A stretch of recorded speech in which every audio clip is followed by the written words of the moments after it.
இன்னைக்கு நம்ம ரீசெண்டாக அந்த ட்ரெண்டிங்கில் இருக்க கருணக்கிழங்கு ப்ரௌனியை தான் ட்ரை பண்ணி பார்க்க போகிறோம். எப்படி பண்ணுறோன்னு சொல்லிட்டு பார்க்கலாம். 1/4 கப்பு கருணக்கிழங்க நல்லா ப்ரெஷர் குக்கரில் 3 விசில் விட்டு இந்த அளவுக்கு நல்லா வேக வச்சு எடுத்துக்கோங்க. 1 கப் பாதாமை நல்லா இந்த மிக்ஸி ஜாரில் போட்டு இந்த மாதிரி பவுடரை அரைச்சி எடுத்துக்கோங்க. இப்போ பவுலில் 2 முட்டை சேர்த்துக்கோங்க. 1/4 கப் அளவு வந்து ப்ரௌன் சுகர் சேர்த்துருக்கேன். நல்லா இந்த மாதிரி நுர வர அளவுக்கு நல்லா பீட் பண்ணி எடுத்துக்கலாம். 1/4 கப் அளவு அன்சால்டட் பட்டரை சேர்த்துட்டு அதையும் சேர்த்து நல்லா பீட் பண்ணி எடுத்துக்கோங்க.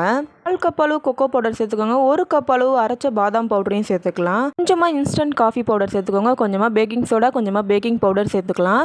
கொஞ்சமாக வெனிலா எசன்ஸ் சேர்த்து நல்லா இந்த அளவுக்கு மிக்ஸ் பண்ணி விட்டுக்கோங்க.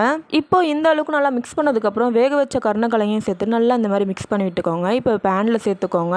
கூடவே 1/4 கப் அளவு நான் வந்து டார்க் சாக்லேட் சேர்த்துருக்கேன். இப்போ அதையும் சேர்த்துட்டு இந்த மாதிரி பண்ணி விட்டுக்கோங்க. ஆர்டிஜியில் 10 நிமிஷம் ப்ரீ ஹீட் பண்ணிவிட்டு 30 செகண்ட் பேக் பண்ணி எடுத்திங்கன்னா ரொம்ப சூப்பராக வெந்து வந்திருக்கும். கருணக்கிழங்குல இப்படி ஒரு சூப்பரான ப்ரௌனி நான் இது வரைக்கும் சாப்பிட்டதே இல்லை. நீங்களும் ட்ரை பண்ணி பாருங்கள். டேஸ்ட்டுமே இது வேறு லெவல் தான். இந்த ப்ரௌனிக்கு மைதா, கோதுமை எதுவுமே தேவைப்படாது. ட்ரை பண்ணி பாருங்கள்.